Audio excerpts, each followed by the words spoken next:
Greetings, my fearless frontliners, my fellow guardians of the galleries. I'm William Young, correctional officer turned correctional apologist, and well, this is my channel.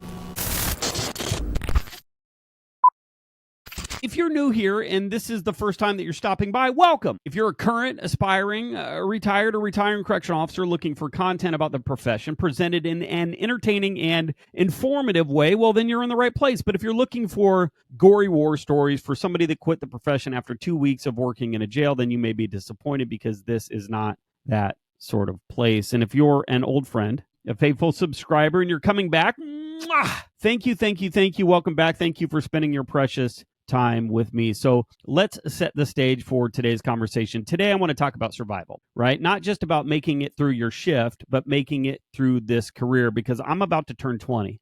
I'm about to start my 20th year in corrections. And to be honest, that blows my mind. I've seen so many people come and go, and I never thought that I would make it this far. In fact, on the second day, I remember sitting in my car debating on whether or not I should continue. Now, I'd love to tell you that I made it this far because I had it all figured out, right? But that would be an absolute lie. The truth is, I've survived as long as I have because of the wisdom of others, the people who stood beside me, guided me, helped me navigate the storm of this profession. And today, I want to pass some of those words of wisdom on to you, some lessons from my mentors. So I'm going to give you 5 or 6 things that kept me going when everything else inside was telling me to quit. But before I forget, I got to give a quick shout out to the Just Corrections Patreon community. I love you guys. I see you guys. I appreciate you guys. Without your support, I would not be able to create the content that I create on this channel.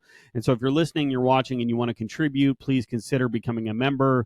I'll put the link in the description below. Or if you would rather just click the thank you button on your screen that you see right now, you could support us that way. All right, enough of that. Let's dive in.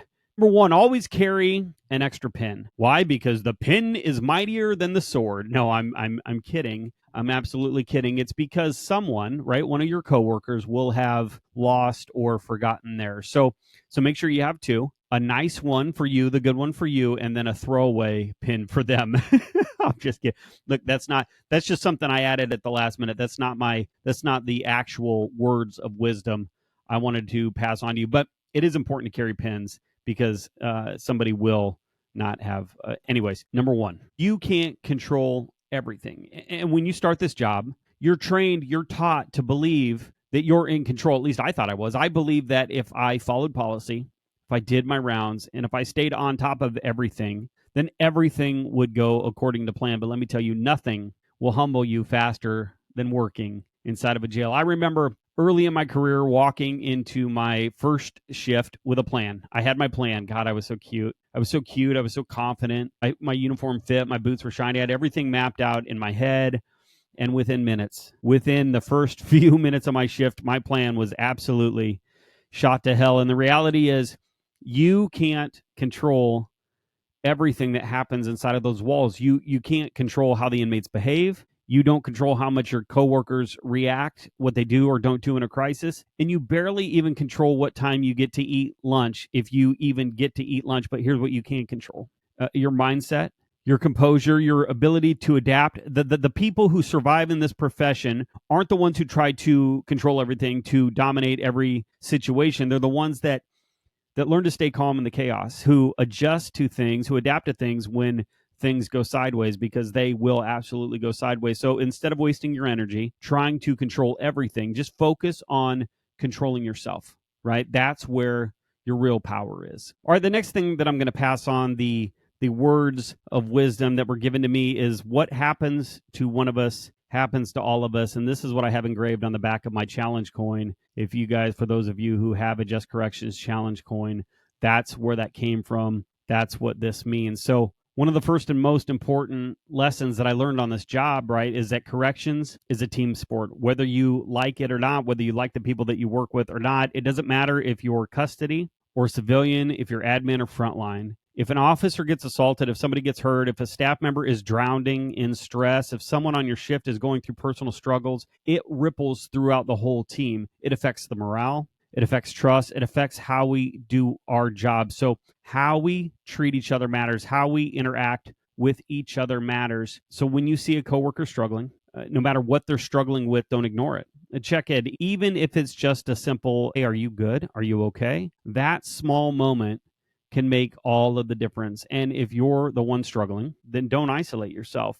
I know that you're trained. I know the culture tells us to tough it out, to push through, but isolation is the fastest way to burnout. It's one of the main ingredients of burnout. Don't suffer in silence. Make sure you talk to somebody, lean on your team. The job is hard enough. You do not have to do it alone. In fact, in corrections, nobody can do it alone. Nobody survives their shift or their career alone. We rely on each other every day. So continue to do that. And remember, what happens to one of us happens to all of us. This next one that I'm going to give you may not make sense right now, but and it's because it took me a little while to understand, but here it is. It's going to be okay even if it's not okay. And this lesson, like I said, this took me a little bit to understand because some days are just bad. Some months are bad. Some units are bad. You get stuck in the grind. You get stuck dealing with the stress, the same nonsense, the same people, and the same feeling of being stretched too thin. And in those moments, in the lows, in the valleys, it's easy to feel like things are never going to get better. But here's the thing. Somehow you will find a way through, even when it feels impossible, even when it feels like everything is stacked against you. Just keep showing up.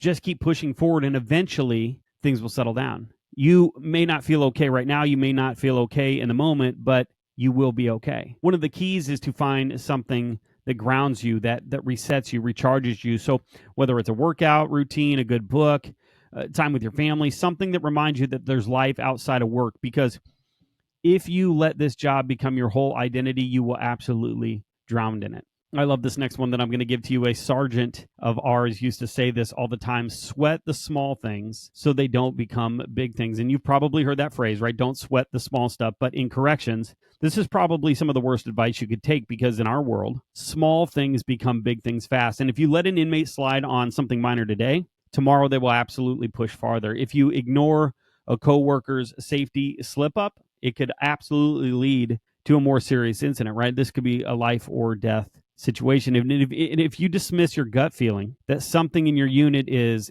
off or not right, it could explode into a full-blown crisis. The little things, guys, the little things in corrections matter. So pay attention. Trust your gut. Address problems before they spiral out of control. It's always easier to handle something when it's small, right, than when it's turned into a full-blown disaster. And the last thing that I want to pass on to you is we will always win. And I want you to say that again with me. We will always win. One of my mentors used to say that. We always win. And before you roll your eyes, hear me out, right? Winning in corrections doesn't mean that every day is easy. It doesn't mean that we never take losses. It means we endure. We adapt.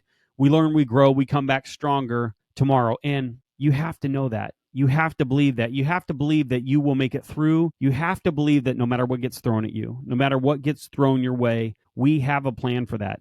We have a policy for that. There are people that will come running to rescue you from whatever is happening, right? That's what survival looks like in this profession. All right, my friends, those are the lessons. Those are the words of wisdom that have carried me through 19 years, coming into 20 years in corrections. I hope you found something in them that resonates, whether you're just starting out or whether you have been in this job longer than I have. And hey, if you've got your own words of wisdom, if you've got something you want to share with us, then drop it in the comments below. Let's keep this conversation going. And if you like this video, if you found value in this video, well, then straight punch that little like icon, comment, share this content with anyone and everyone that you think may be interested in. If you're looking for more premium correctional content, well, check out this video right here and then this video right over here. All right, guys, that's all I got. Until next time, be smart, stay safe, stay sane, and we'll talk soon.